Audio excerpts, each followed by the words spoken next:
ప్రభునందు ప్రియమైనటువంటి దేవుని సంఘమా, దేవుని బిడ్డలారా, ఎలా ఉన్నారు? బాగున్నారా?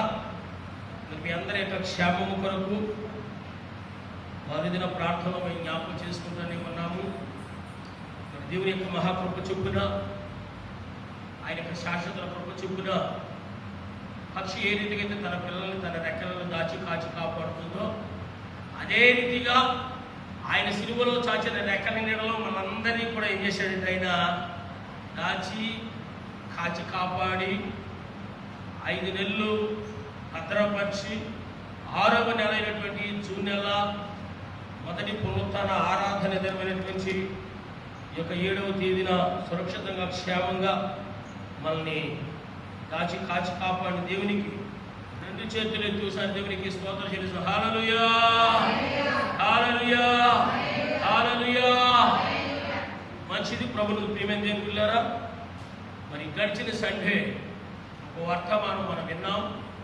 చాలామంది మన యొక్క యూట్యూబ్ ఛానల్ ద్వారా ఎంతోమంది మన ప్రియులు వారు వాక్యాన్ని వింటూ ఎంతో ఆత్మీయంగా బలపడుతున్నారని, వారు చేసే ఫోన్ కాల్స్ని బట్టి కానీ, వారు పెట్టే మెసేజ్లను బట్టి కానీ మేము కూడా ఎంతగానో ప్రభుని స్తుతిస్తూ ఆరాధిస్తున్నాం. మరి మన ఈ పరిచర్య ద్వారా అందించినటువంటి వర్తమానాలు అనేక మంది వింటూ బలపడుచున్నందుకు కూడా దేవునికి మనం ఎంతగానో స్తుతులు స్తోత్రాలు చెల్లించవలసిన వారమై ఉన్నాం. దేవునికి మహిమ కలుగును గాక. గడిచిన సండే ఒక వాక్యం మనం విన్నాం. ఏమిటి ఆ వాక్యం అంటే, ఎల్లప్పుడూ మెలుగు కలిగి ప్రార్థన. ఆమేన్, హల్లెలూయా.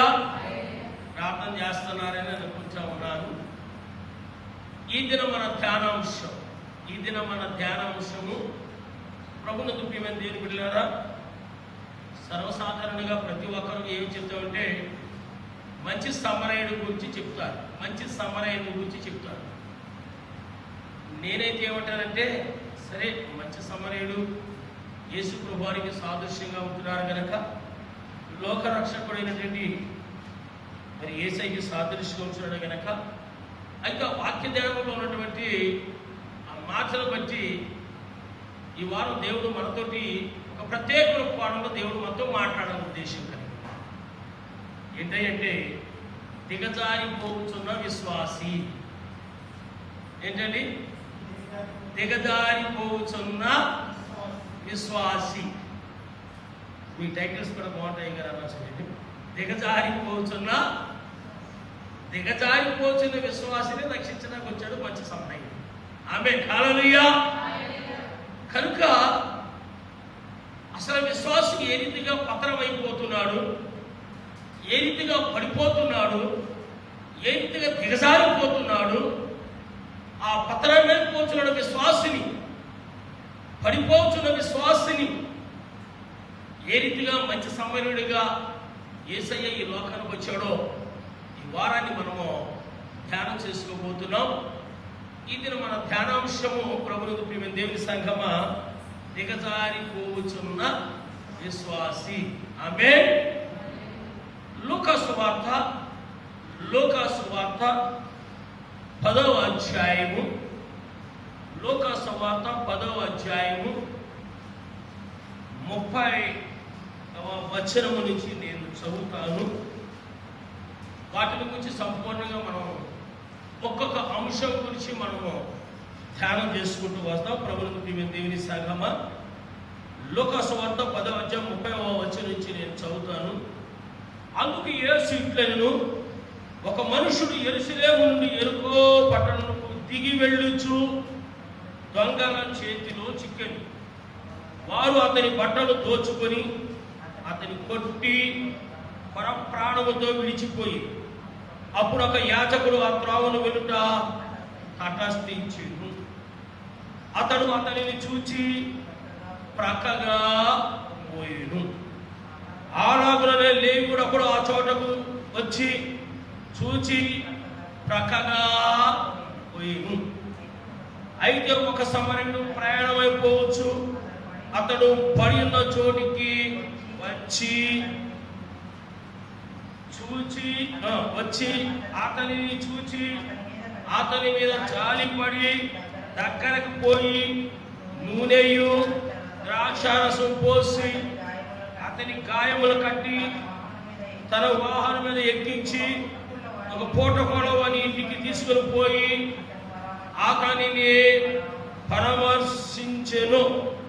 మరునాడు అతడు 2 దేనారములు తీసి ఆ పూట కొడవానికి ఇచ్చి, ఇతని పరామర్శించుము, నీవింకేమైనా ఖర్చు చేసిన ఎడల నేను మరలా వచ్చినప్పుడు అది తీర్చదనని అతనితో చెప్పి,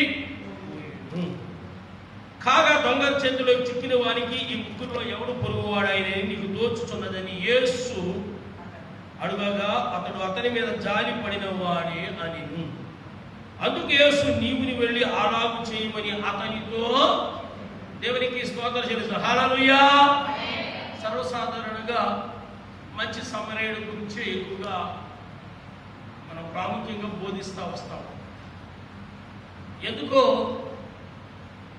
ఈ వాక్యంలో దిగజారిపోచినటువంటి విశ్వాసి, లేక పడిపోచినటువంటి విశ్వాసి, పతనమైపోచిన విశ్వాసి గురించి చెప్పాలనే దేవుడు నాకు ఇచ్చినటువంటి ప్రేరేపణ వచ్చి మరి ఆ ధ్యానాంశంలో మనం ఈ రీతిగా టైటిల్స్గా తీసుకోవడం జరిగింది. ప్రభువుని ప్రేమింది పిల్లారా, చాలా జాగ్రత్తగా వినండి. ఒకనొక దినాన్ని ఒక ధర్మశాస్త్రోపదేశకుడు, మనకు అందులోనే 25వ వచనం నుంచి కనపడుతుంది, ఇంటికి వెళ్ళి చదువుకోండి. ఒక ధర్మశాస్త్రోపదేశకుడు ప్రభువారి దగ్గరకు వచ్చి అంటారు, అయ్యా నేను నిత్య జీవం పొందుకోవాలంటే నేనేమి చెయ్యాలి? నిత్య జీవం పొందుకోవాలంటే నేనేమి చెయ్యాలి? ప్రతి ఒక్కరికి ఆశ ఏమిటి అంటే పరలోక రాజ్యము చేరాలి, నిత్య జీవాన్ని పొందుకోవాలి. ప్రతి వారి యొక్క ప్రయాస, ప్రతి వారి యొక్క ఆశ, ప్రతి వారి యొక్క పరుగు, ప్రతి వారి యొక్క పట్టుదల, ప్రతి వారి యొక్క విశ్వాసం ఏంటంటే ఏదో రీతిగా నేను నిత్య జీవనాన్ని పొందుకోవాలి, ఏదో రీతిగా నేను పరలోక రాజ్యానికి చేరాలి. యేసు ప్రభుని ఈ ప్రశ్న వేస్తున్నది ఎవరయ్యా అంటే ఒక సాధారణమైనటువంటి వ్యక్తి కాదు, కానీ యూదుల ధర్మశాస్త్రాన్ని బోధిస్తున్నటువంటి ధర్మశాస్త్రోపదేశకుడు. మరి ఆయనకి తెలీదా? ఆయన బోధిస్తున్నాడు, చదువుతున్నాడు కనుక ఆయనకి తెలీదా? అయినప్పటికీ ఆయన శోధిస్తూ ఏం చేస్తున్నాడు అంటే ఆయన్ని శోధిస్తూ, ఆయన పరీక్షిస్తూ, ఈయనేం చెప్తాడా కదని, ఈయనేమి చెప్తాడా అని, అయ్యా మరి నిత్య జీవం పొందుకోవాలంటే ఏం చెయ్యాలని ఆయన శోధిస్తూ ఒక ప్రశ్న వేస్తా ఉన్నాడు. పరిశుద్ధ గ్రంథంలోనే ఒక ధనవంతుడి గురించి రాయబడి ఉంది. ఆ ధనవంతుడు ఒక దినాన్ని ప్రభువారు దగ్గరకు వచ్చి, అయ్యా నిత్య జీవం పొందుకోవాలి అంటే నేనేమి చేయాలి అని అడుగుతాను. ప్రభువారు అంటారు, నిన్ను వాళ్ళు నీ పొరుగువారు ప్రేమించు, నీ తల్లి దీర్ఘాయుషుడు తల్లిదండ్రులు సన్మానించు, వ్యభిచారించొద్దు, నరహత్య చేయొద్దు, నీ పొరుగువారిని దేన్ని ఆశించొద్దు, విశ్రాంతి దినాన్ని పరిశుద్ధంగా ఆచరించు, నీ దేవుడిని యెహోవా తప్ప దేన్ని నువ్వు సాగిలపడదు. ఈ రీతిగా ఏంటంటే ధర్మశాస్త్రంలో పదార్థాల గురించి ప్రభువారు ఆయన్ని చెప్పి అప్పుడు ఆయన ఏమంటాడంటే, అయ్యా ఇవన్నీ కూడా నేను చిన్నప్పటి నుంచి నేను ఆయన చెప్తా ఉంటే, అయ్యా ఈ చిన్నప్పటి నుంచి నేను అనుసరిస్తానే ఉన్నా అన్నాడు ఆ ధర్మం. అయితే ప్రభువారు ఏమన్నారంటే, అయితే నీలో ఒకటి తక్కువగా ఉంది, నీలో ఒకటి పొదువుగా ఉంది, అన్నీ ఆచరిస్తున్నావు కానీ నీలో ఒకటి పొదువుగా ఉంది, ఒకటి తక్కువగా ఉంది. ఏంటయ్యా అన్నాడు. ఏమీ లేదు, నువ్వు చాలా ధనవంతుడు కదా, నీ ధనాన్ని అమ్మేసి బీదలకి నువ్వు పంచిపెట్టి అప్పుడు నిత్య జీవనాన్ని పొందుకుంటావు అన్నాడు. ఈ మాట అతనికి రుచించలేదు, ఈ మాట ఆయనకి మంచిగా అనిపించలేదు కనుక అతను ఏం చేశాడంటే సనుక్కుంటూ వెళ్ళిపోయాడు. దేవునికి మహిమ కలుగును గాక. గద్దింపు చాలా మందికి ఎలా ఉంటుంది అంటే అసహ్యంగా ఉంటుంది. పాస్టర్ గారు మమ్మల్ని చూసే చెప్తాడు, ఈ పాస్టర్ గారి మాటల జీవం గల దేవుని మాటలు. అయితే వారిలో ఉన్నటువంటి ఆ పొరపాటుని దైవజనుడిని నిలబెట్టుకుని దేవుడు మాట్లాడినప్పుడు ఆ దైవజనుడి మీద నిందేయటం కాదు, కానీ ఆ పొరపాటు మనం ఏం చేయాలి? అతను సరి చేసుకోకుండా సడుక్కుంటూ వెళ్ళిపోయాడు. సరే, ఇప్పుడు ధర్మవంతుడు కాదు కానీ ధర్మశాస్త్రోపదేశకుడు ప్రభుని శోధిస్తూ అంటాడు, అయ్యా మరి నిత్యజీవం పొందుకోవాలంటే ప్రభు ఏమంటారు తెలుసా? ఆయన మహాజ్ఞాని కదా, నువ్వు బోధిస్తున్నావు కదా, నువ్వు చదువుతున్నావు కదా, నీకు కూడా తెలుసు కదా అన్ని విషయాలు, నీకు తెలీదా అని ప్రభు ఆయన అంటే, అయ్యా ధర్మశాస్త్రం ఏం బోధిస్తుందంటే నీవు నీ దేవుడిని యెహోవాను పూర్ణ హృదయంతోను, పూర్ణ ఆత్మతోను, పూర్ణ సత్యంతోను నువ్వు ఆయన్ని సేవించవలను. అంతేకాకుండా నిన్ను వలె నీ పొరుగు వాడిని ప్రేమించవలను. ప్రభు ఏమైనా తెలుసా? అయితే నువ్వు ఆలాగని వెళ్ళి చేయము అన్నాడు. ఆలాగని వెళ్ళి చెయ్యి. అయితే ఈ ధర్మశాస్త్రోపదేశకుడు అతనేదో నీతిమంతుడైనట్టు తను తాను గొప్పవాడిని అనిపించుకోవడం కొరకు ప్రభువారు మరలా ఓ ప్రశ్న వేస్తాడు. అయ్యా నా పొరుగువాడు ఎవడు అంటాడు. నా పొరుగువాడు ఎవడు అంటాడు. దేవునికి మహిమ కలుగును గాక. హల్లెలూయా. మనం చదువుకున్నటువంటి వాక్యం నుంచి ఉపమాన రీతిగా అది జరిగిన సంఘటన ఇక్కడ ఉండొచ్చేమో కానీ పొరుగువాడు ఎవరో ఇక్కడ ముగ్గురు వ్యక్తుల్ని పరిచయం చేస్తూ చెప్తూ ఉన్నారు. నెంబర్ 1 ఎవరండి? నెంబర్ 1 ఎవరు? అక్కడ ముగ్గురు వ్యక్తులు కూడా మనం చూసాం. యాజకుడు, ఓకే, రెండవదిగా లేవీయుడు, మూడవదిగా సామరై. ముగ్గురు వ్యక్తుల్ని పరిచయం చేస్తూ మరి ఆయనకి అర్థమయ్యే రీతిగా చెప్పాడు. అప్పుడు ఆయనకి అర్థమైంది ఆయన పొరుగువాడు ఎవరు. దేవునికి మహిమ కలుగును గాక. హల్లెలూయా. సరే, ఇందులో రాయబడినటువంటి 30వ వచనం నుంచి మనం చాలా అతి వివరంగాను క్లుప్తంగాను మనము ధ్యానం చేసుకుందాం. ప్రభు ముందు దేవుని సంఘమా 30వ వచనం ఒక్కొక్క పాయింట్గా మనం ధ్యానం చేసుకుందాం. మన ధ్యానాంశం ఏంటంటే దిగజారిపోతున్న విశ్వాసి. ఎందుకు దేవుని వాక్యం చేత అనేక మంది బిడ్డలతో మాట్లాడాలని ఉద్దేశం కలిగి ఉన్నాడో తెలుసా? సంఘానికి, ఆరాధనలకు, ఉపవాస ప్రార్థనలకు వెళుతూనే విశ్వాసులు ఏమైపోతున్నారు? దిగజారిపోతున్నారు, పడిపోతున్నారు, పతనమైపోతూ ఉన్నారు. 4 నెలల నుంచి ఏ ఆరాధన లేకపోనగా, ఏ సంఘ సహవాసానికి వెళ్ళకపోనగా, ఏ విశ్వాస కూడికకు వెళ్ళకపోనగా, ఏ ఉపవాస ప్రార్థన కార్యక్రమం పాలు పంచుకోనుకుంటే ఆ విశ్వాస జీవితము ఏ రీతిగా ఉంటుందో, ఏ రీతిగా పతనమైపోతారో, ఏ రీతిగా పడిపోతూ ఉన్నారు. ఈ వాక్యం వెలుగులోంచి దేవుడు మనతోటి మాట్లాడాలని ఉద్దేశించతే దేవుడు మాట్లాడిస్తున్నాడు కనుక ఎంతమంది అయితే సమీపం నుండి కానీ ఆయా రాష్ట్రాల్లో మన యూట్యూబ్ ఛానల్ ద్వారా అనేక రాష్ట్రాల్లో అనేక జిల్లాల నుంచి కూడా వింటున్నారు. నాతో ఫోన్లో కాంటాక్ట్ కూడా అవుతూ ఉన్నా. మొన్నటి దినం ఒక సహోదరి చిత్తూరు నుంచి ఒక ఫోన్ చేసి, చిత్తూరు నుంచి వారు చాలా సంవత్సరాల క్రితం మన మందిరానికి వచ్చేవారు. వారు ఉద్యోగంతో వారి గృహానికి వెళ్ళిపోయారు. వారు స్వగ్రామానికి వెళ్ళిపోయారు చిత్తూరు. చాలామంది దైవజనుల సువార్త యూట్యూబ్లో వస్తుంది కదా, అసలే మన సంఘాలు కూడా వస్తాదో లేదో అని ఆ అమ్మాయి జీసస్ ఆర్ మినిస్ట్రీస్ పాస్టర్ కే ప్రభుదాసులు కొట్టిందంట. అసలు మన సంఘానికి కూడా వస్తుందేమో చూద్దామని. వెళ్ళిపోయింది కదా, 7 సంవత్సరాలు 10 సంవత్సరాలు అయిపోయింది కదా, ఎందుకులే వచ్చిన సేవకంగా చూడవచ్చు కదా.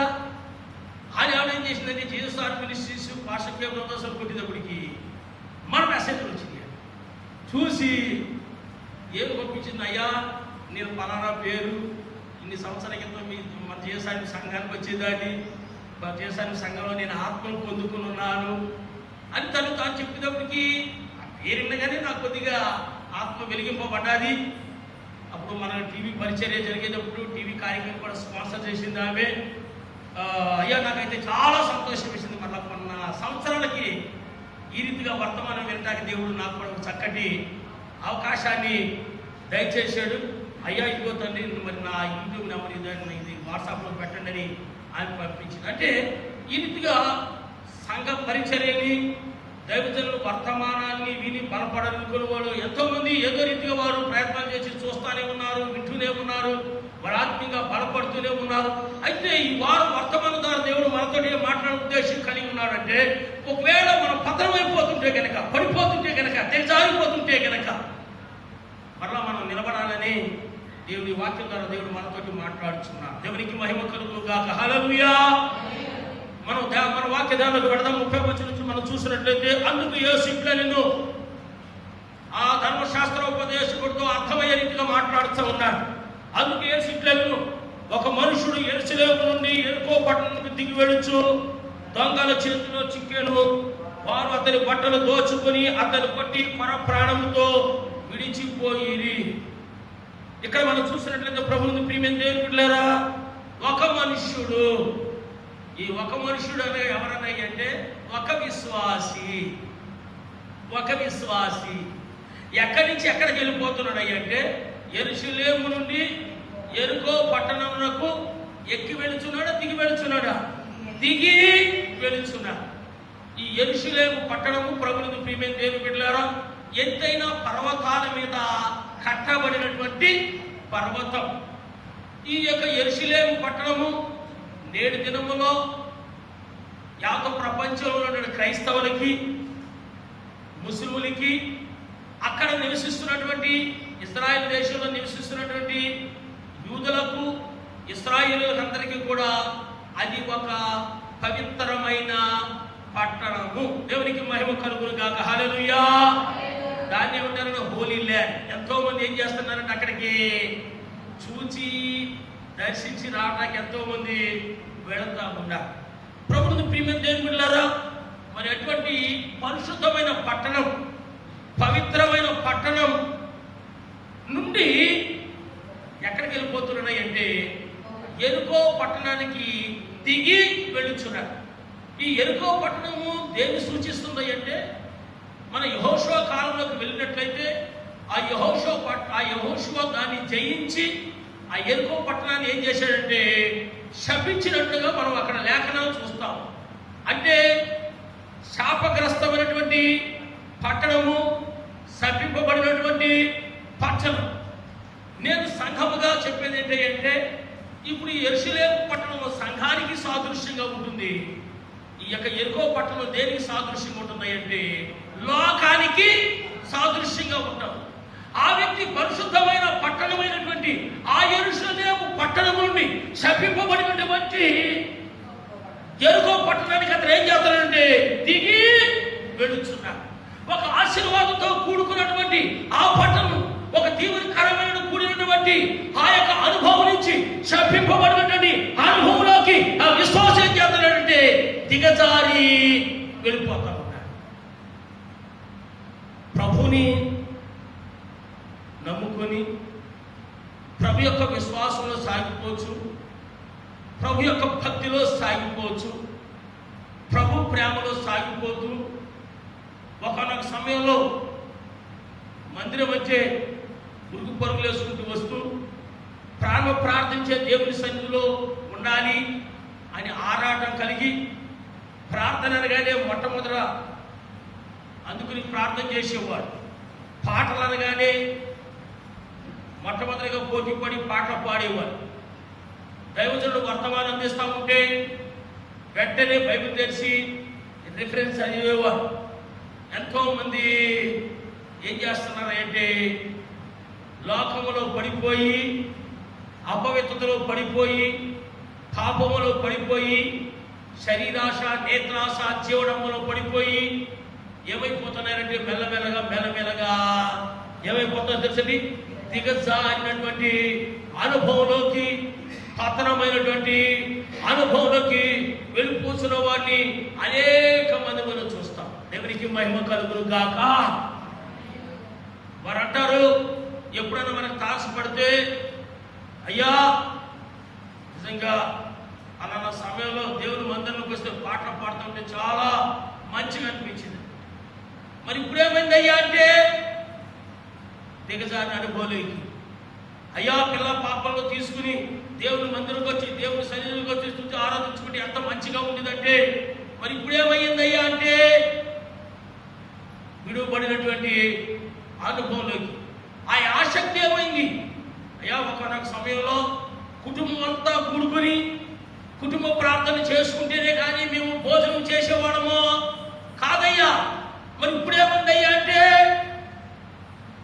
నేనేదో టీవీ పెట్టిన వార్తలు వింటా ఉంటానా, ఆమెమో కిచెన్లో బట్టలు వార్పు చేసుకుంటూ ఉంటుంది, పిల్లలు వాళ్ళు సెల్ ఫోన్లో వాళ్ళు ఆడుకుంటూ ఉంటారు, ఈలోగా వంట అవుతుంది, అందరు కలిసి తింటాము, ఎవరి మంచాల మీదకి వాడు పోతాం. మరి కుటుంబ ప్రార్థన ఏమైపోయింది?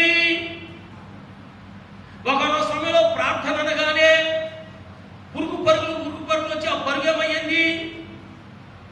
ఉపవాస ప్రార్థన అంటే ఆసక్తి ఏమైంది? హోలీ ప్రార్థన అంటే ఆసక్తి ఏమైంది?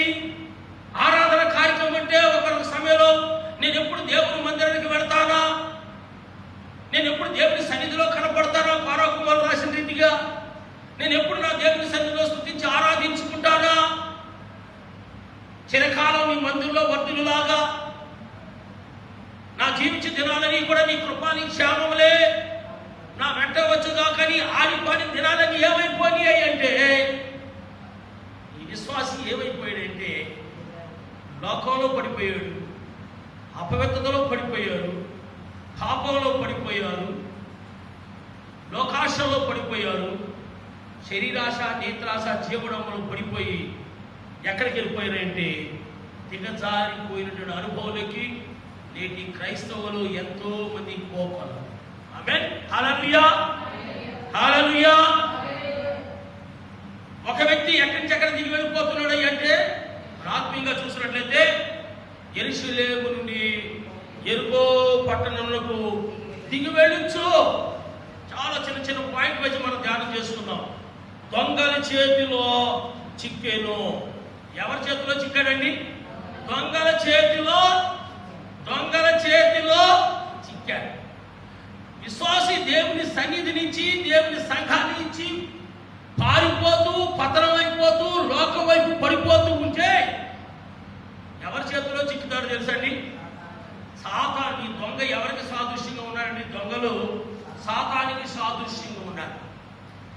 ఈ దొంగ లేక ఈ సాతానుడు ఈ దొంగను దోచుకుని వాడునై ఉన్నదని పరిశుద్ధ గ్రంథము బోధిస్తాం. కనుక వాళ్ళు ఏం చేస్తున్నారు అక్కడ మనం చూసినట్లయితే, దొంగల చేతులు చిక్కెను, వారి అతని బట్టలు దోచుకొని అతను కొట్టి పరప్రాణంతో విడిచిపోయాను. ఈ దొంగలు ఏం చేశారంటే అతన్ని కొట్టారు, పరప్రాణంతో విడిచిపెట్టేశారు, అతని బట్టలని దోచుకుని వెళ్ళిపోయారు. లోక సంబంధంగా మనము ఏదైనా ఒక మార్గంలో వెళుతున్నప్పుడు మార్గ మధ్యంలో దొంగలే కాచినప్పుడు వాళ్ళు దగ్గర ఏం దోచుకుంటారు? పరసు దోచుకుంటారు. నేటి దినాలు అయితే డబ్బులు ఏముండట్లేదు, ఎక్కువగా ఏమున్నాయి తెలుసండి? ఏమున్నాయి? కార్డులు, డబ్బులు, ఏంటి సెల్ ఫోన్లు. స్త్రీలైతే ఏంటి ఎక్కువగా ఉంటాయి? బంగారమే ఉంటుంది. అది మన యొక్క కల్చర్ ప్రకారం వేసుకుంటాం, పొరపాటు కాదు. మగవాడి దగ్గర అయితే మెడలో చైన్లు ఉన్నాయా, రింగులు ఉన్నాయా, బ్రాస్లెట్లు ఉన్నాయా, వాచ్లు ఉన్నాయా, సెల్ ఫోన్లు ఉన్నాయా, మొత్తం ఏం చేస్తారు ఈ దొంగలు? మొత్తం దోచుకుని వెళ్ళిపోతారు. ప్రభునందు ప్రియమైన దేవుని బిడ్డలారా, ఇక్కడ ఈ వ్యక్తిని కొట్టి గాయంతో పడవేసి ఏం దోచుకుని వెళ్తున్నారు అంటే బట్టలు దోచుకుని వెళ్తా ఉన్నారు. మీరు గమనించండి, బట్టలు దోచుకుని దొంగలు ఎవరైనా ఉన్నారు? అసలు బట్టలు దోచుకుని దొంగలు ఎవరున్నారు? బట్టలు ఆడికెందుకు కదండి, వాడు దొడుకున్నారు, ఆగిపోవచ్చు. అమ్మనే ఎవరో కూడా కొనరు. ప్రభుత్వ ప్రేమ ఎప్పుడైతే విశ్వాసి ఎప్పుడైతే మానవుడు తన పాపాలను ఒప్పుకొని మారు మనసు పొంది యేసుక్రీస్తు నామములో రక్షణ పొందుకుంటాడో, బాప్తిసం తీసుకుని రక్షణ పొందుకుంటాడో, పరిశుద్ధుడైన దేవుడు ఆ వ్యక్తికి ఏం చేస్తాడంటే రక్షణ వస్త్రాన్ని ధరింపజేస్తాడు. దేవునికి మహిమ కలుగును గాక, హల్లెలూయా. రక్షణ వస్త్రాలను ధరింపజేస్తా. దేవుని వాక్యం సెలవిస్తుందంటే యేసుక్రీస్తుని బాప్తిసం తీసుకుని మీరందరూ కూడా యేసుక్రీస్తుని ధరించుకున్న వాక్యం సెలవిస్తాం. రక్షణ వస్త్రాలు ఏమిటాక మనకు వచ్చాడు. రక్షింపబడిన ప్రతి ఒక్కరికి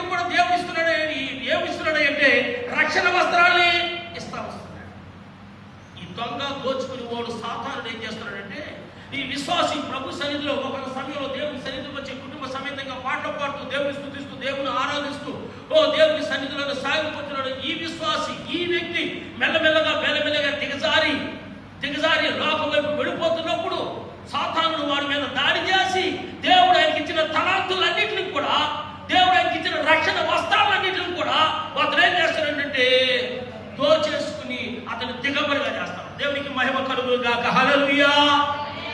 సాతానుడు ఏం చేస్తాడు తెలుసండి? దిగజారిపోచున్న పతనం అయిపోతున్నటువంటి విశ్వాసం మీద దాడి చేసి దేవుడు ఆయనకి ఇచ్చినటువంటి ఆశీర్వాదాలు, దేవుడు ఆయనకి ఇచ్చినటువంటి రక్షణ వస్త్రాలు, శుద్ధి వస్త్రాలు, దేవుడు ఏమేమైతే వరాలు ఇచ్చాడో వాటన్నిటిని కూడా ఏం చేస్తాడు? సాతానుడు దొంగిలించి వెళ్ళిపోతాడు.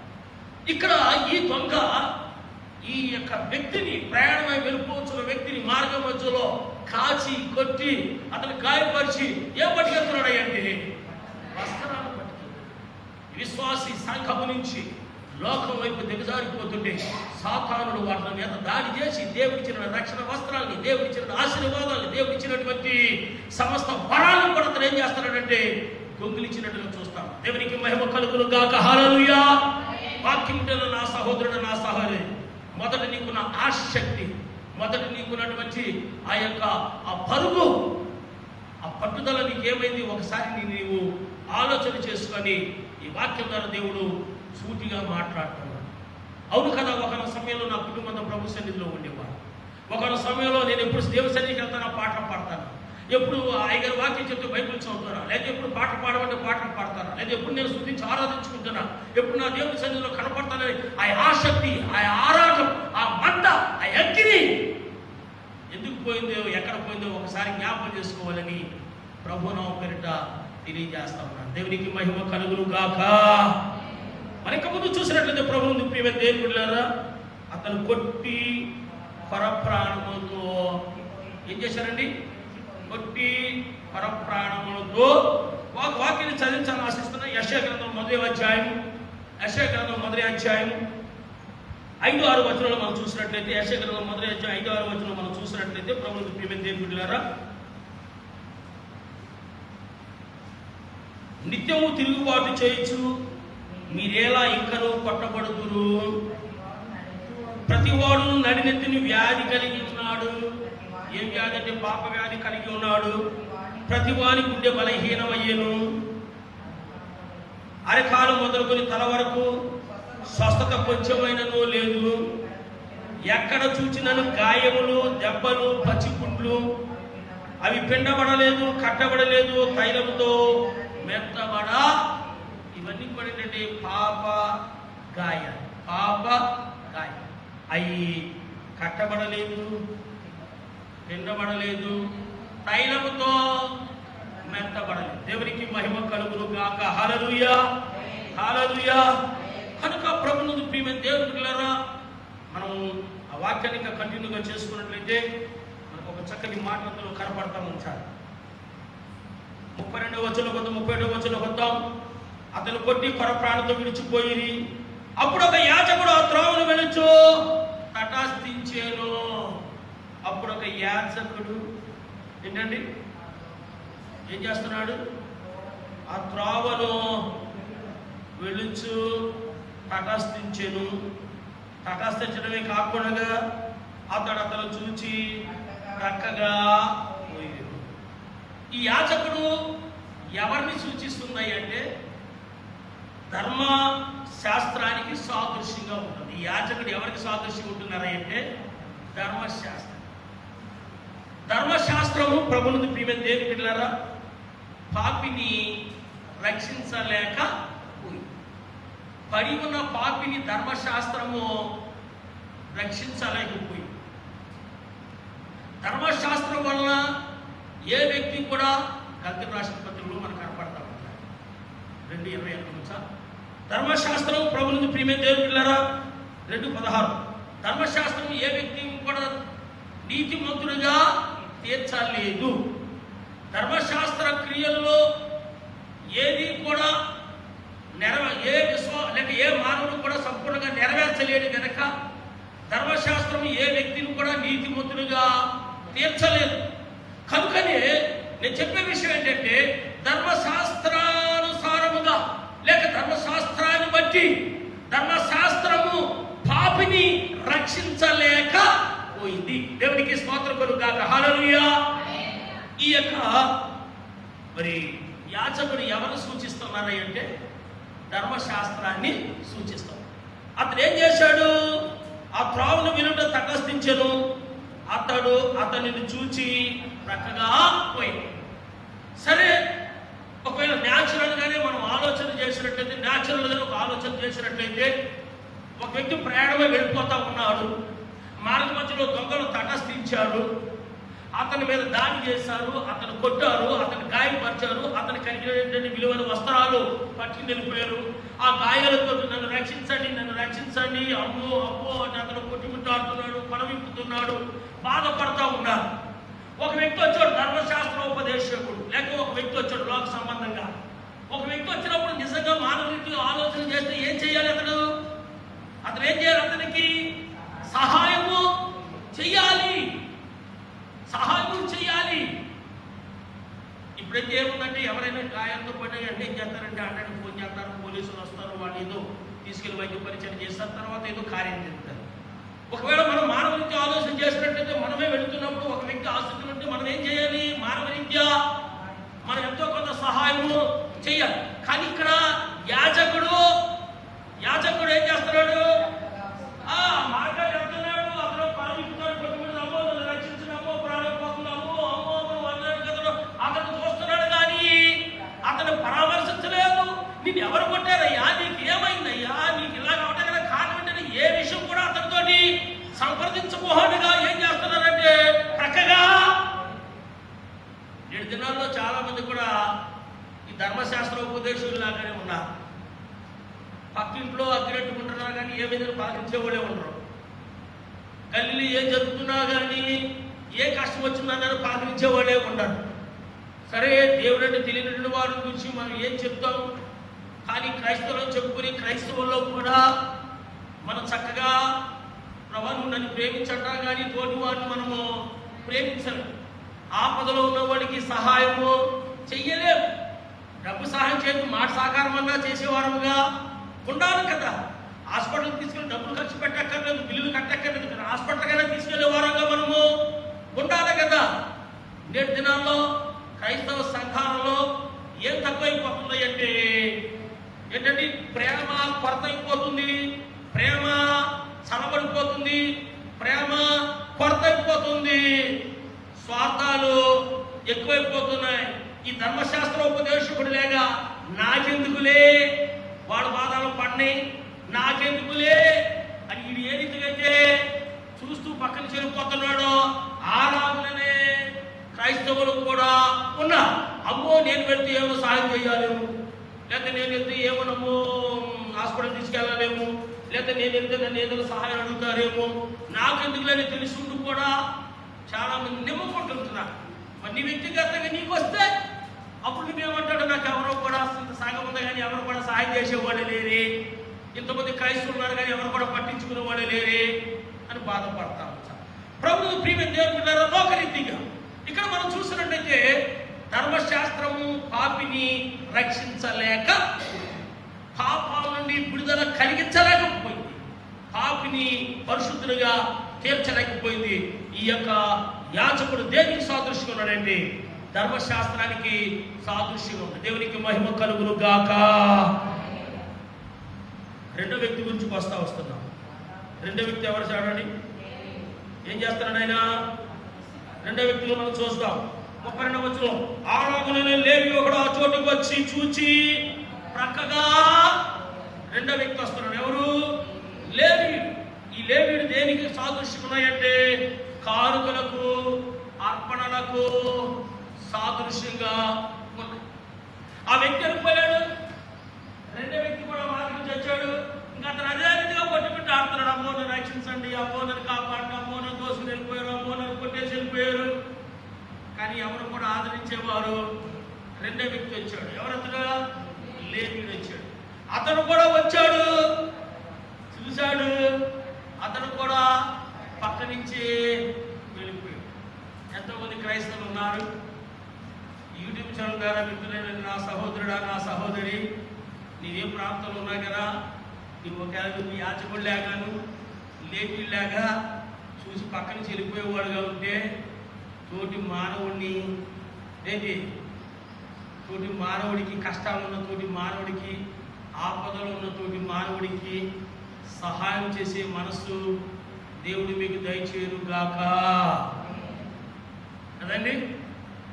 యేసుక్రీస్తు కలిగిన ఈ మనస్సు మీరులో చిలకల్లాగా చెప్తారు, చిలకల్లాగా అదండి. పోయేవాడు వస్తాడు పాట పాడి కానీ అవి మాత్రం రక్షించుకోలేదు. అందులోనే షికారియాయగా బచ్చికర్రేనా అంటే ప్రభునందు ప్రియమైన దేవుని బిడ్డలారా, మనం చూసినట్లయితే ఈ లేవీయుడు కూడా వచ్చి చూస్తూ పక్కనించే ఈ లేవీయుడు దేనికి సాదృశ్యం ఉంటున్నాయంటే కానుకలకి అర్పణలకి సాదృశ్యం ఉంటున్నాయి. వాళ్ళిచ్చే దశాంశాలు కానీ, వాళ్ళిచ్చే బలులు కానీ, వాళ్ళిచ్చే అర్పణలు కానీ, వాళ్ళిచ్చే కానుకలు కానీ ఆ పాపిని రక్షించజాలవు. దేవునికి మహిమ కలుగును గాక. హల్లెలూయా. చాలా సంఘాలలో ఇప్పుడు ఆ రీతిగా రాయించుకున్నారు లేదు కానీ ఫ్యాన్ ఇస్తే ఆ ఫ్యాన్కి ఎన్ని ఆకులు ఉంటాయి? 3 ఆకులు. కొత్త పిల్లలు 4 వస్తారనుకోండి, ఒక ఫ్యాన్ మీద పెద్దోడి పేరు ఒక ఆకు మీద, ఒక ఆకు మీద చిన్నోడి పేరు, ఒక ఆకు మీద ఆయన పేరు రాసుకోండి, లేకపోతే భార్య భర్తల పేరు రాసుకున్న వాళ్ళు ఉన్నారు. మందిరికి వెళ్ళడం, ప్రార్థనకి వెళ్ళడం, కానీ ఏమనుకుంటాడు తెలుసా అండి? నేను ఫ్యాన్లు ఇస్తే నేను పుణ్యం కలుగుతుంది, మోక్షం కలుగుతుంది, లేకపోతే నేను నిత్య జీవనాన్ని పొందుకుంటాను. మారుమనసు మాత్రము పొందడు. చాలా మంది ఏం చేస్తారు తెలుసా? చచ్చి కట్టుకుంటారు అనుకో, 20 బ్యాగులు ఇప్పిద్దాంలే, లేకపోతే 5 ఇప్పిద్దాంలే, లేకపోతే సిమెంట్ ఇప్పిద్దాం, అది ఇప్పి చేద్దాంలే, ఏదో నిత్య జీవం దొరుకుతుంది, పర్లకు రాజు వెళ్తామని అనుకుంటారా, ఆ మందిరానికి అది చేస్తున్నాము ఇది చేస్తున్నాము అని కొట్టుకుంటారు తప్ప, చెప్పుకుంటారు తప్ప, చేస్తారు తప్ప, మారు మనసు పొందకూడగా, పాపాలు విడిచిపెట్టకూడగా, రక్షణ పొందుకోకుండా నువ్వెన్ని చేసినా అవి నిన్ను నిత్య జీవంలోకి నడిపించవు. దేవునికి మహిమ కలుగును గాక. హల్లెలూయా, హల్లెలూయా. ఇప్పుడు మాలాంటి సేవకులు బాగా ఎక్కువగా బోధిస్తున్నారు. నీ ఇల్లు కట్టబడాలి అంటే దేవుని ఇల్లు కట్టు, నీ ఇల్లు కట్టబడాలంటే దేవుని ఇల్లు అంటే దేవుని మందిరానికి అప్పుడు దేవుని ఇల్లు కడతారు. నిజమే కదా, దేవుని ఇల్లు కడితే నా ఇల్లు కడతారు కదని వాడు ప్రార్థనకి వెళ్ళకపోయినా, బాప్తిసం తీసుకోకపోయినా, ఏ ఇల్లు ఈ ఇల్లు కాదు, ఆత్మీయ జీవితం ఇల్లు కాదు, భూగమ్మతో కూలిపోయి ఇల్లు, ఒకే తుఫానుతో పడిపోయి ఇల్లు. నీ ఇల్లు కడతాడు, ప్రభు ఇల్లు కట్టడంతో ఏదో ఒక దాన ధర్మాలు చేస్తాడు. అతడు చేసే దాన ధర్మాలను బట్టి అతడు రక్షింపబడడు. దేవునికి మహిమ కలుగును గాక. ఇంకా కొంతమంది ఏం చేస్తారు తెలుసా? స్పాన్సర్ చెయ్యి, నువ్వు దీవింపబడతావు. స్పాన్సర్ చెయ్యి, పిల్లలు పుడతా. స్పాన్సర్ చెయ్యి, నీకు ఉద్యోగం వస్తా. స్పాన్సర్ చెయ్యి, రోగం పోతా. ఏం చేస్తారు తెలుసా అండి? పోటీ పడి మరి స్పాన్సర్ చేసి స్క్రోలింగ్లో పేర్లు ఎంచుకుంటా. నీ పాపాలు కడుపుకోకుండా, రక్షణ పొందుకోకుండా, నువ్వెన్ని కార్యక్రమాలు స్పాన్సర్ చేసినా నీ కానుకలు నిన్ను నిత్య జీవనానికి తీసుకుని వెళ్ళవు. దేవునికి మహిమ కలుగును గాక. హల్లెలూయా. కొంతమంది గొప్పలకు ఎక్కువగా చేస్తూ ఉంటారు. మేము ఆ చర్చ్ కింద ఇచ్చామండి, ఈ మందిరం కింద ఇచ్చామండి, అనాథాశ్రమ కింద ఇచ్చామండి, దాని కింద ఇచ్చామండి. రక్షణ పొందుకోకూడగా నువ్వు ఎన్ని చేసినా అవి నిన్ను నిత్య జీవనానికి నడిపించుకుని వెళ్ళవు.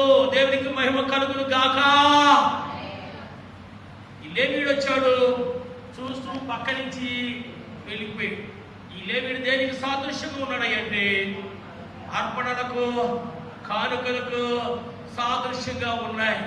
నువ్వు ఎన్ని కానుకలు వేసినా, ఎన్ని అర్పణలు అర్పించినా, ఎన్ని దశాంశాలు ఇచ్చినా, మారు మనసు పొందకూడగా, రక్షణ పొందుకోకూడగా, ఒకవేళ నువ్వు రక్షింపబడి పతనమైపోయి పాపమును కొట్టుమిట్టాడుతూ పంది వలె కుక్క వలె కొట్లాడుతూ నువ్వెన్ని ఇచ్చినా అవి నిన్ను పరలోకంలోకి తీసుకెళ్ళి వెళ్ళవు. అనగా యాజకుడు ధర్మశాస్త్రం రక్షించలేకపోయి ఆ పాపిని. రెండవదిగా వాళ్ళు ఇచ్చినటువంటి కానుకలు కానీ అర్పణలు కానీ అతన్ని రక్షించలేకపోయి. దేవునికి స్తోత్రం కలుగుగాక. హల్లెలూయా. మూడో వ్యక్తి గురించి వస్తున్నాం. 33వ వచనం. అయితే ఒక సమరయుడు ప్రయాణమైపోవచ్చు కదని అతను పడి ఉన్న చోటికి వచ్చి అతనిని చూచి అతని మీద జారిపడి దగ్గరకు పోయి నూనెయు ద్రాక్షారసం పోసి అతని గాయమును కట్టి తన వాహనం మీద ఎక్కించి ఒక పూట కూడా వాని ఇంటికి తీసుకుని పోయి అతనిని పరామర్శించెను. దేవునికి స్తోత్రం కలుగుగాక. హల్లెలూయా. హల్లెలూయా. మన యేసయ్యని మంచి సమరయుడని పోలుస్తారు. మన యేసయ్యని మంచి సమరయుడిగా మంచి సమరయుడిగా పోలుస్తారు. ఈ సమరయుడు ఎవరయ్య అంటే మనం చూసినట్లయితే నజరేయుడైన యేసయ్యకి సాదృశ్యంగా ఉంచారు. దేవునికి స్తోత్రం. హల్లెలూయా. లేఖన ప్రకారం మనం చూసినట్లయితే సమరయులు ఒక విధంగా అన్యులను, రెండవదిగా మనం చూసినట్లయితే వారు ఒక విధంగా తక్కువ వారుగా వారిని చూసేవారు. ఎవరు? యూదులు, ఇశ్రాయేలు. వారితోటి సాంగత్యము చేసేవారు కానే కాదు. అందుచేతే ఆ సమరయ స్త్రీ యేసు ప్రభుతోటి సుఖారైనటువంటి గ్రామంలో యాకోబు బావి దగ్గర, అయ్యా సమరయ స్త్రీని నన్ను యూదుడు అయిన నీవు దాహానికమ్మని ఎలా గడుపుతున్నావు. దేవునికి మహిమ కలుగును గాక. హల్లెలూయా. అంటే వాడు ఒక తక్కువ వారిగా చూసేవారు. వాళ్ళ దగ్గర పాలన చేసేవారు కాదు, వాళ్ళ దగ్గర భోజనం చేసేవారు కాదు, వారి యొక్క బస్తికి వెళ్ళేవారు కాదు. మన భాషలో చెప్పాలంటే వారితోటి సహవాసం చేసేవారు కాదే. మనం ఆరాధించుకునే దేవుడు ఆయన రాజులకు రాజు, ప్రభులకు ప్రభు, సర్వలోకానికే చక్రవర్తి, సృష్టికర్త అయినది. కానీ అతడు సాత్వికుడు, దీనమనస్కుడై తను తాను తగ్గించుకుని ఏం చేశాడండి? ఏంటి? మంచి సమరయుడిగా ఈ లోకానికి వచ్చాడు. దేవునికి మహిమ కలుగును గాక. హల్లెలూయా. పాపిలో ఉన్నటువంటి పాపాన్ని ద్వేషించాడు కానీ పాపిని ఏం చేశాడు తెలుసండి? ప్రేమించాడు. దేవునికి స్తోత్రం. హల్లెలూయా. ఏంటంటే దేవుడి వాక్యం చెప్తుంది కదా, నీతిమంతుడు లేడు ఒక్కడైనను. చాలా మంది నీతి కవులు చెప్తారు. ప్రతి ఒక్కరిలో ఏవో నేరాలు, ఘోరాలు, పాపాలు ఉంటానే ఉన్నాయి. అయితే ఏం చేస్తారంటే ఇతరుల వైపు ఏది చూపుతారు కానీ అతని వైపు 4 వేలు చూపెడుతున్నాయని మాత్రం వాళ్ళు గుర్తించరు. ప్రభువులకు ప్రియమైన దేవుళ్ళ, మన ప్రభువారు మరి పాపాన్ని ద్వేషించుకున్నాడు, పాపిని ఏం చేశాడు తెలుసండి? ప్రేమించాడు. దేవునికి మహిమ కలుగును గాక. హల్లెలూయా. ఈ సమరయుడుగా ఉన్నటువంటి, ఈ మంచి సమరయుడుగా ఉన్నటువంటి ఈ వ్యక్తి నజరేయుడైన యేసయ్యకి సాదృశ్యంగా ఉన్నాడు. దేవునికి స్తోత్రం కలుగును గాక. హల్లెలూయా. ఆ వాక్యాలు మనం చూసినట్లయితే 33వ వచనం, 34వ వచనం. అయితే ఒక సమరయుడు ప్రయాణమే పోవచ్చు, అతడు పడి ఉన్న చోటికి వచ్చాడు. వీళ్ళిద్దరు ఏం చేశారు? చూస్తూ పక్కగా వెళ్ళిపోయారు. అమ్మో నాకెందుకు, అమ్మో నాకెందుకు. వీళ్ళు ఎవరైనా గుర్తున్నారు అనుకో, అన్నాకారండి అన్న నువ్వు మనం మాట్లాడు, అమ్మ నువ్వు మనం మాట్లాడు. అంటే అటువంటి ప్రాంతంలో మనం అమ్మో నేను అంటే నువ్వేమి చేస్తే సభలు పెట్టుకుంటారేమో, అమ్మో మీకు తెలిసి అంటారేమో, అమ్మో ఎవరు ఇప్పించుంటారని అడుగుతారేమో, నాకెందుకు లేవు బాబా. ఎవరన్నా అక్కడ గాయంతో పడుతున్నాడు అనుకో, ఏమయ్యా నువ్వు చూసావు పక్కపక్కన అనుకో, ఎవరో తలుపులు కిటికీలు కూడా తెరవడం. అమ్మో ఒక ఎందుకు పిలుస్తారేమో, సాక్ష్యాలు అడుగుతారేమో, ఎవరో పోలీస్ స్టేషన్ అంటే వాస్తా కదండి మానవుని యొక్క. అదే వాడకొస్తే ఏమనుకుంటారు? అమ్మో నాకు ఎవరు కూడా సాయం చేసేవాళ్ళు లేదు. చూసారా? తన వరకు వస్తేనే కానీ తెలియదు. వీళ్ళిద్దరూ కూడా ఏం చేశారంటే పక్క నుంచి దొరికి వెళ్ళిపోయారు. కానీ ఇక్కడ సమరయుడైతే ఏం చేశాడంటే అతన్ని చూచాడు కదండి. అతను పడి ఉన్న చోటికి వచ్చాడు. అతను చూచి అతని మీద జాలి పడ్డాడు. దేవునికి మహిమ కలుగును గాక. హల్లెలూయా. అతని మీద ఏం కలిగిందండి? దేవుని బిడ్డలుగా మనం ఏం కలిగి ఉండాలంటే దయార్ద్ర హృదయం కలిగి, కరుణగల మనస్సు కలిగి మనం ఉండాలి. జాలిగల మనస్సు మనం కలిగి ఉండాలి. ప్రేమగల మనస్సు మనం కలిగి ఉండాలి. అంటే నేటి క్రైస్తవ కుటుంబాల్లో, విశ్వాసంలో చాలా అరుదు దయార్ద్ర హృదయం, కరుణగల హృదయం, ప్రేమగల హృదయం, జాలి హృదయం చాలా చాలా తక్కువ. నాకెందుకులే అని సాకారం చేయకుండా పట్టించుకోకుండా ఉండేవాళ్ళే ఎక్కువగా ఉన్నారు. ఈ సమరయుడు ప్రభువుకు ప్రియమైన దేవుని బిడ్డలారా, అతను పడి ఉన్న చోటుకు వచ్చాడు, అతన్ని చూచాడు కదండి. మాటలు చూడండి. ప్రయాణం పోవచ్చు, అతను పడి ఉన్న చోటుకి వచ్చాడు, అతను చూచి అతన్ని మీద జాలిపడి దగ్గరికి పోయి, దేవునికి స్తోత్రం. హల్లెలూయా. అతను చూడగానే అతనికి ఏం కలిగింది అంటే చెప్పండి, జాలి కలిగింది. ఆమేన్. హల్లెలూయా. ప్రేమ పుట్టుకొచ్చింది. పాపిగా మనం పాపంలో పడి నశించిపోతూ ఉంటే మన దేవుడికి ఏం కలిగి వచ్చింది? ఏం కలిగిందంటే మన ఎడల చెప్పండి, జాలి కలిగింది. దేవునికి స్తోత్రం. హల్లెలూయా. మన ఎడల ఏం కలిగింది తెలిసిన దానికి? ప్రేమ కలిగింది. అయ్యో నశించిపోతున్నాడే, అయ్యో ఇతడు నరకానికి వెళ్ళిపోతాడే అని ఏం కలిగింది తెలుసండి? జాలి కలిగింది. దేవునికి స్తోత్రం కలుగుగాక. హల్లెలూయా. చూడండి ఒకసారి ప్రభువుకు ప్రియమైన దేవుని బిడ్డలారా, రోమీయులకు రాసిన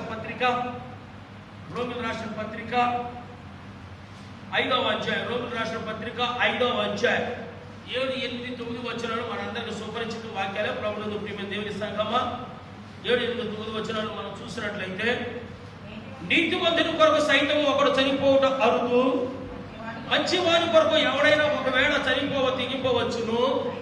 అయితే దేవుడు మన ఎడల తన ప్రేమను వెల్లడిపరుచుతున్నాడు.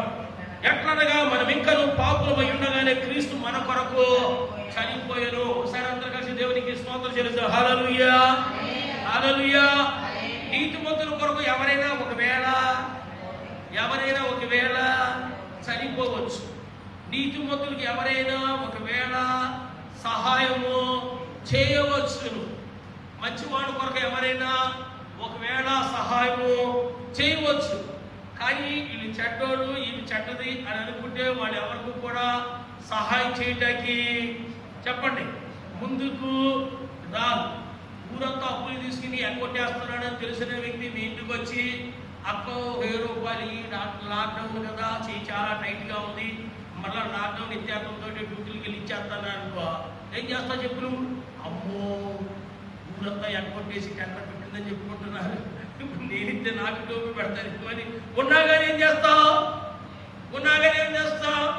అక్క నాకు డ్యూటీలు ఎక్కడున్నాయి, అక్కడ నీకు తెలియదు ఏముంది, ఏదో నా రూపాయలు 3 నెలల డ్యూటీ లేక అయిపోయి, అయ్యో ఏ కష్టాలు వచ్చినాయి, స్వీట్ హాట్గా చెప్పుకుంటా తప్ప డబ్బులు మాత్రమో కదండి తీయం.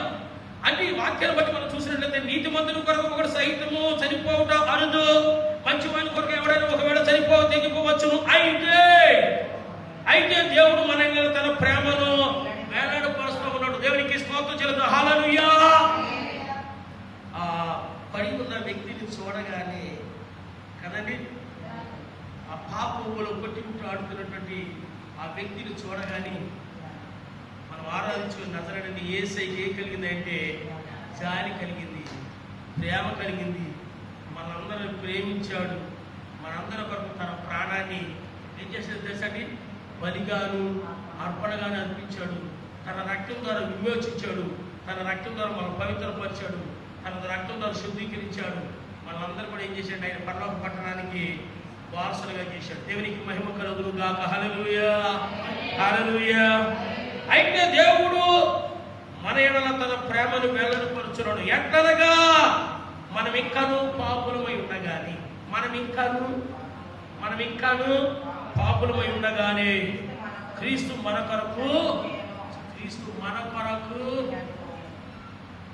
దేవుడు లోకాన్ని ఎంతగా ప్రేమించాడంటే, ఈ పాపిని మానవుడి దేవుడు ఎంతగా ప్రేమించాడంటే తన ప్రాణము కంటే ఎక్కువగా ప్రేమించాడు. దేవునికి మహిమ చెల్లిస్తాం. హల్లెలూయా. హల్లెలూయా. ఏ వ్యక్తి కూడా తన ప్రాణము కంటే తోటి వ్యక్తిని ఎక్కువగా ప్రేమించాడు. కానీ మనం ఆరాధించుకునే నజరేయుడైన యేసయ్య, మంచి సమరుడైన యేసయ్య తన ప్రాణాన్ని తన ప్రాణం కంటే ఎక్కువగా ప్రేమించి పడి ఉన్న ఆ పాపి కొరకు ఏం చేశాడు తెలుసండి? తన ప్రాణాన్ని బలిగాను అర్పణగాను అర్పించాడు. ఆయన శిలువలో కాచిన రక్తం ద్వారా అతను పాప గాయాన్ని ఏం చేశాడు చెప్పండి? పాప గాయాన్ని కడిగాడు. దేవునికి స్తోత్రం కలుగుగాక. హల్లెలూయా. వేళ పడిపోయి ఏదైనా ఇంజర్డ్ అయ్యి చిన్న చిన్న గాయాలయ్యి మనం హాస్పిటల్కి వెళ్ళామనుకో, డాక్టర్ గారు ఏం చేస్తాడు? వెంటనే దాని మీద దూది పెట్టి కట్టేస్తాడా? దాన్ని ఏం చేస్తాడు? ఏంటి దాన్ని తుడిసి కడిగి దాంట్లో ఏదైనా మళ్ళీ ఉందేమో మట్టి ఉందేమో ఏం చేస్తాడు? బాగా తుడిసి కడిగి అప్పుడు దానికి ఏం చేస్తాడు? యాంటీబయాటిక్ ఏదైనా ఆయింట్మెంట్ ఏదైనా రాసి అప్పుడు దానికి ఏదైనా దూది గట్ట వేసి ఏం చేస్తాడు? కడతాడు. నజరేయుడైన యేసయ్య ఆయన ఏం చేశాడంటే ఆయన శిలువలో కాచిన రక్తము ద్వారా మన పాప గాయాన్ని ఏం చేస్తాం తెలుసండి? కడుగుతూ ఉన్నాడు. దేవునికి స్తోత్రం కలుగుగాక. హల్లెలూయా. పడి ఉన్న ఆ పాపిని చూశాడు, పడి ఉన్న ఆ పాపిని ప్రేమించాడు, ఆ పాపి కొరకు తన ప్రాణాన్ని పెట్టాడు, ఆ పాపి కొరకు తన రక్తాన్ని కార్చాడు.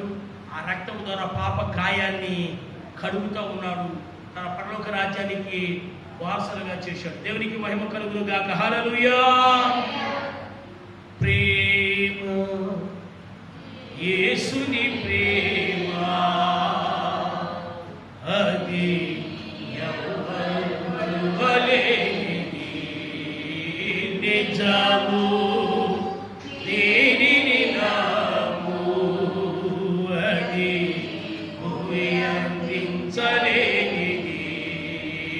ప్రేమ, యేసుని ప్రేమ అది ఎవరు వలెనిది, నిజము దీనిని నాము అది భూమి అందించలేనిది. తల్లి తండ్రుల ప్రేమ నీడవలె గతించును, కన్న బిడ్డల ప్రేమ కలలా కరిగిపోవును. తల్లి తండ్రుల ప్రేమ నీడవలె గతించును, కన్న బిడ్డల ప్రేమ కలలా కరిగిపోవును. ఎన్నాడెన్నడు మారనిది నా యేసుని దివ్య ప్రేమ, ఎన్నాడెన్నడు వీడనిది నా యేసుని నిత్య ప్రేమ. ప్రేమ, యేసుని ప్రేమ అది ఎవరు కొలువలేనిది, నిజము దీనిని నాము భూమి అందించలేనిది. దేవునికి స్తోత్రం చెల్లిద్దాం. హల్లెలూయా. మంచి సమరయుడిగా యేసయ్య ఈ లోకానికి వచ్చాడు. పతనమైపోతున్న పాపిని చూశాడు, పడిపోతున్న పాపిని చూశాడు, నరకపాల్చున్న పాపిని చూశాడు. అతను ప్రేమించాడు, అతని కొరకు తన ప్రాణాన్ని పెట్టాడు, అతని కొరకు తన రక్తాన్ని కార్చాడు. ఆయన రక్తముతో పాప గాయాన్ని కడిగాడు, పరిశుద్ధపరిచాడు, తన యొక్క పరలోక రాజ్యానికి వారసులుగా చేశాడు. దేవునికి స్తోత్రం చెల్లిద్దాం. హల్లెలూయా. వాక్యం వింటున్న నా సహోదరులారా, ఈ వాక్య భాగం ప్రకారంగా ఒకవేళ నీవు దిగజారిపోతూ సాతానుడు వాడు దొంగ దోచుకుని వాడు ఏమన్నా గనక నిన్ను కొట్టి గాయపరిచి దేవుడు నీకు ఇచ్చిన తలాంతులన్నిటిని కూడా లాక్కుని వెళ్ళిపోతుంటే గనక నువ్వు పశ్చాత్తాపంతో, ప్రభువా నేను పాపిని, నన్ను రక్షించని ప్రభు దగ్గరికి వచ్చినట్లయితే పశ్చాత్తాపంతో దేవుడు మరలా తన రక్తంతో నిన్ను కలుగుతాడు, శుద్ధీకరిస్తాడు, పవిత్రపరుస్తాడు, నూతన జీవితాన్ని ఇస్తాడు. దేవునికి మహిమ కలుగును గాక. హల్లెలూయా. మనం ముందు చూసినట్లయితే సమరయుడు 33వ వచనం, ప్రయాణం అయిపోవచ్చు, అతను పడిన చోటుకు వచ్చి అతను చూచి అతని మీద జారిపడి దగ్గరకు పోయి నూనెయు ద్రాక్షారసం పోసి అతని గాయములను కట్టి తన వాహనం మీద ఎక్కించి ఒక పూట కూడా వారి ఇంటికి తీసుకొని పోయి అతని పరామర్శించాను. ఈ నూనెయు ద్రాక్షారసం దేనికి సాదృశ్యం అంటే ఈ యొక్క నూనె పరిశుద్ధాత్మ సాదృశ్యంగా ఉంటుంది. ఈ ద్రాక్షారసం ఆయన రక్తానికి సాదృశ్యం. ఆయన రక్తంతో కడిగాడు, శుద్ధీకరించాడు, పవిత్రపరిచాడు. తన పరిశుద్ధాత్మని నూనె చేత అతను ఏం చేశాడంటే అభిషేకించాడు. ఆమేన్. హల్లెలూయా, హల్లెలూయా. అతను ఎక్కడ తీసుకుపోతున్నాడంటే తన వాహనం మీద ఎక్కించి పూట కూడా వాడి ఇంటికి తీసుకుని పోయి అతన్ని, ఈ పూటకోడు వాడంటే లోకల్గా మనం అంటే లోక సంబంధంగా మనం ఆలోచన చేసినట్లయితే హోటల్ నడిపించుకునే వ్యక్తి, డాబా నడిపించుకునే వ్యక్తి, లోక సంబంధంగా మనం చూసినట్లయితే అతను ఎక్కించిపోయాడు. మార్గంలో ఎత్తాడు కదా, ఏ గాడి మీదో ఎత్తాడు అనుకుందాం, ఎక్కించిపోయాడు. అతని దగ్గరికి తీసుకెళ్ళాడు. అయ్యా ఇతను పరామర్శించు, ఇతను ఆహారం పెట్టు, ఇతను సేవ చెయ్యి, అర్థమయ్యే భాషలో చెప్పాలంటే. ఇంకా ఆత్మీయ భాషలో చెప్పాలంటే పూటకోడు ఎవరంటే సేవకునికి సాదృశ్యం. ఆమేన్. హల్లెలూయా. పూటకోడు వాడు అనగా ఏ స్వదేశీ విదేశీ సంస్థల మీద ఆధారపడకూడగా కేవలం విశ్వాసం మీదే, ప్రభు మీదే ఆధారపడి జీవించే దైవజనుడికి సాదృశ్యం. దేవునికి స్తోత్రం. హల్లెలూయా.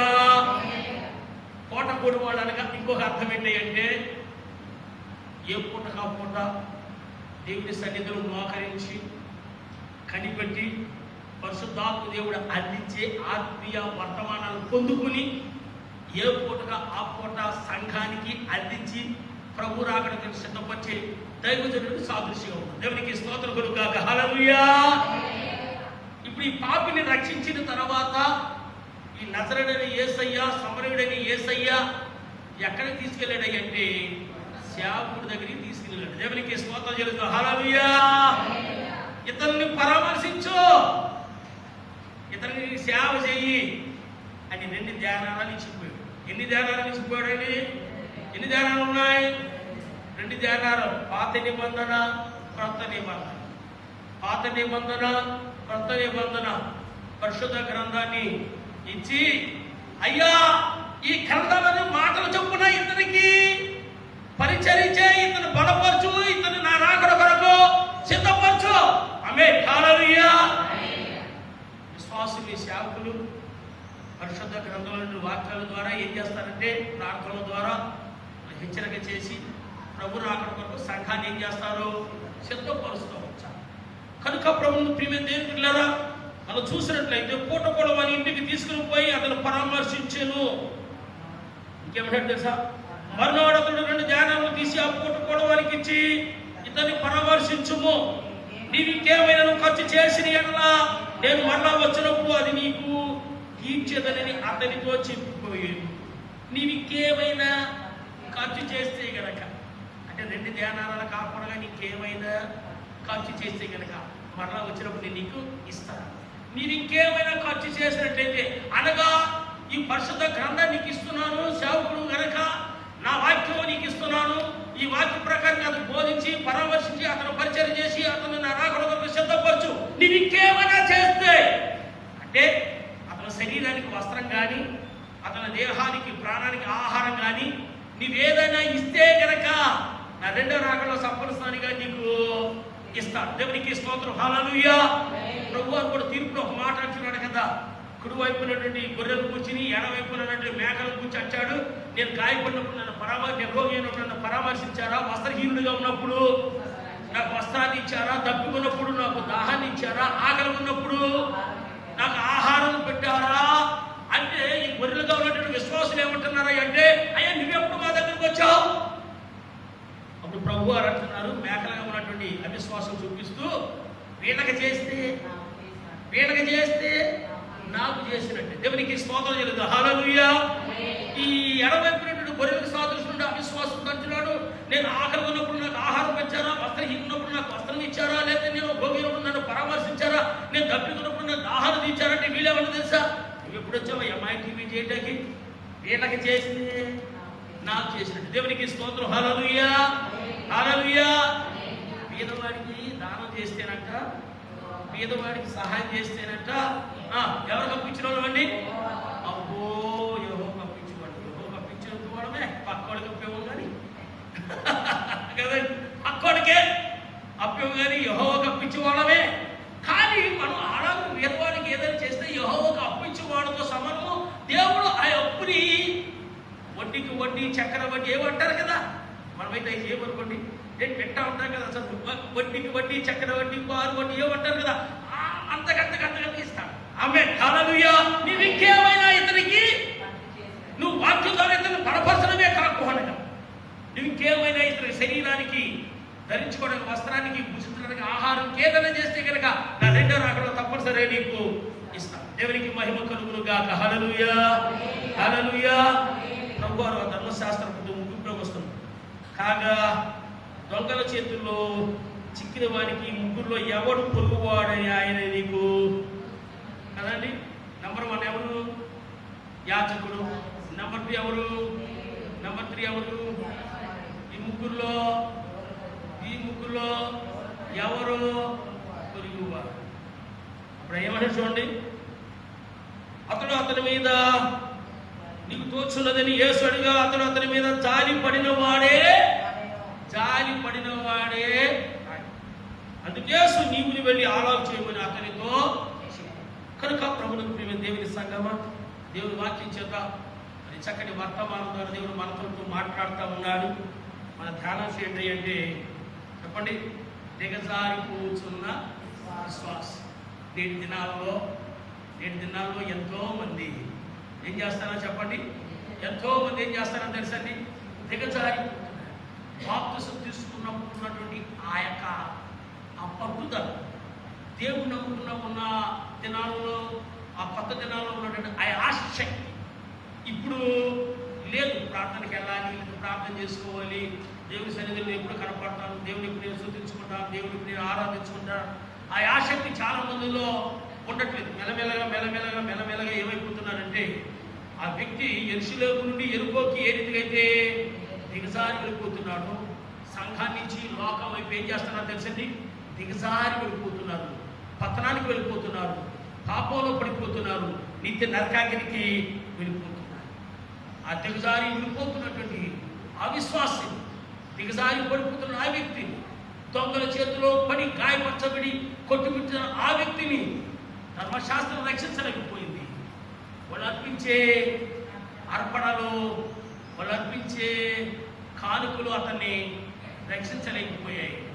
కానీ మరి ప్రధాన యాజకుడిగా లేక మంచి సమరయుడిగా మనం ప్రేమించి ఈ లోకానికి వచ్చి ఆయన యొక్క శిలువలో కాచిన రక్తం ద్వారా కడిగి శుద్ధీకరించి పవిత్రపరిచి ఆయన పరలోక రాజ్యానికి వారసులుగా చేశాడు.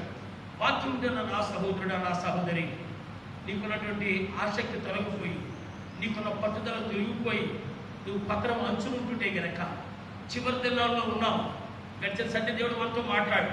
అంత్య దినాల్లో ఉన్నాం, రాకడ దినాల్లో ఉన్నాం. వాక్యంలో చెప్పినవన్నీ కూడా నెరవేర్పు జరుగుతున్నా దినాల్లో ఉన్నాం. ఇప్పుడైనా సరే గుర్తెరిగి ప్రభువా నేను పాపిని తిరిగి వచ్చినట్లయితే ఆయన ఎంత ఘోర పాపినైనా సరే ఏం చేస్తాడంటే క్షమించి రక్షించగల దేవుడు, తన పరలోక రాజ్యానికి వారసులుగా చేసే దేవుడు కనుక ఒకవేళ దిగజారిపోతున్నటువంటి పత్ర మంచున్నటువంటి పాపంలో పడి కొట్టుకుంటాడుతూ నరకానికి వెళ్ళే పరిస్థితులు ఉంటే కనుక ఈ వాక్యం ద్వారా దేవుడు నీతో మాట్లాడుతున్నాడు.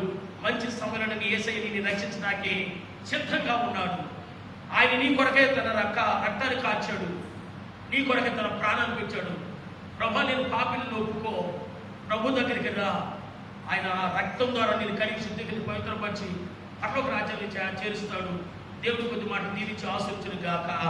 ఆమేన్. అందరూ కూడా చిన్న తీర్మానం చేసుకుందాం. ఈ యొక్క ఛానల్ ద్వారా ఎంతమంది అయితే సువార్త వింటున్నారో వాక్యం విన్న దేవుని బిడ్డ, వాక్యం విన్న నా సహోదరుడా, వాక్యం విన్న నా సహోదరి, ఒకనొక సమయంలో దేవుని నమ్ముకున్నప్పుడు ఉన్న ఆసక్తి ఇప్పుడు లేదేమో, బాప్తిసం తీసుకున్నప్పుడు ఉన్న పట్టుదల ఇప్పుడు లేదేమో,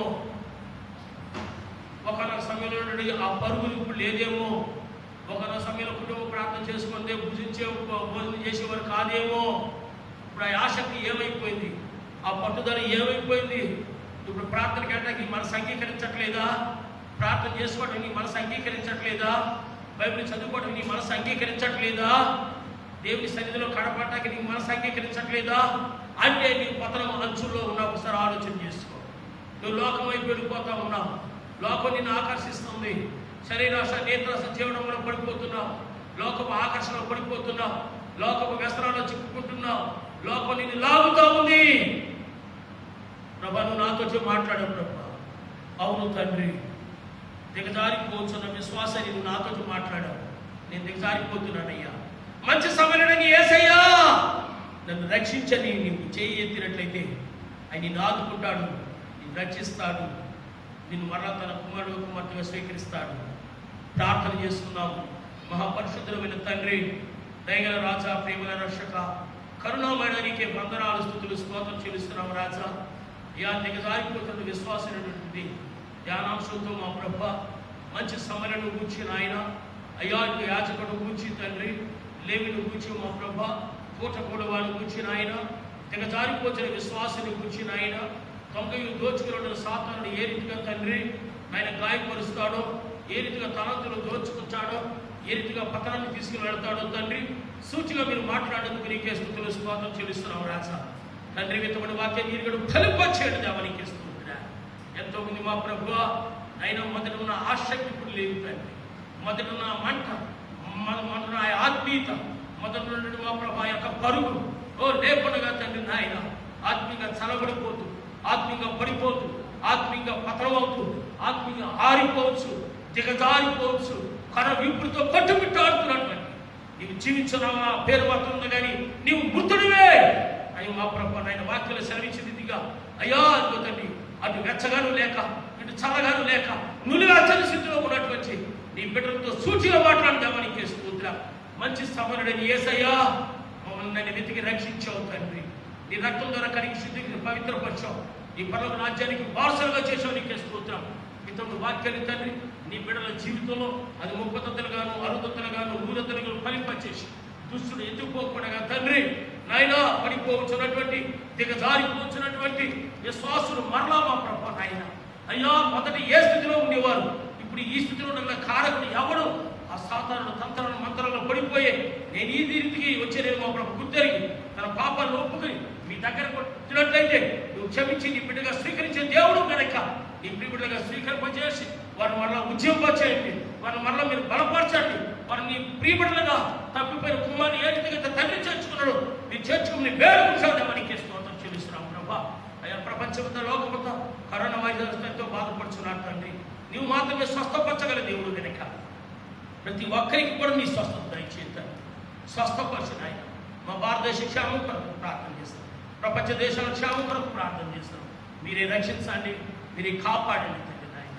మరి మా ప్రభా 8వ తేదీ నుంచి అనగా రేపటి నుంచి నాయన మందిరాల్లో ఆలయాల్లో ప్రార్థన కొనసాగించుకోవడానికి ప్రభుత్వం ద్వారా అనుమతించున్నారు కనుక వచ్చే 14వ తేదీన సంఘముగా తండ్రి ప్రభుత్వం ఇచ్చినటువంటి ఆజ్ఞల ప్రకారంగా అయ్యా సముదాయం పాటిస్తూ తండ్రి నియమాలు పాటిస్తూ మేమందరం కూడా జైదంతో వచ్చే సండే సంఘంగా ఆరాధించుకోవడానికి యావత్ ప్రపంచంలో సంఘాల్లో భారతదేశ సంఘాల్లో ఆరాధించుకోవడం మీరు కృపను చూపించమని, నీ మధ్యలోకి వచ్చే వారికి ఏమైనా ఆటంకాల అవరోధాలను మీరు తొలగించమని, సంఘాన్ని కూర్చోమని ప్రతి కుటుంబాన్ని ఆయా రాష్ట్రాల్లో ఆయా జిల్లాల్లో ఆయా ప్రాంతాల్లో నివసించే సంఘ కుటుంబాలే కానీ ఆయా జయసామి కుటుంబాలే కానీ జయసామి విశ్వాసులే కానీ ఇంకా మా మిత్రులు ఈ పరిచయం ప్రేమించిన ఆయా ప్రాంతాల్లో నాయనా సువార్తలో ప్రతి ఒక్కరికి కూడా నువ్వు పేరు పేరు దీవించాలని ఆశ దయచేయండి అయ్యా. ప్రతి ఒక్కరికి కూడా తండ్రి నాయన నీ ఎత్తబడి గుంపులో సహాయం దయచేయమని పరిశుద్ధాత్మ దేవమైన వాక్యం నీరు ఫలింపజేసి ప్రార్థన వరకు మీ అధ్యక్షతలు మీ ఆత్మను జరిగించినందుకు ఈ వర్తమాన దృష్టిని ఎదుర్కోకుండా తండ్రి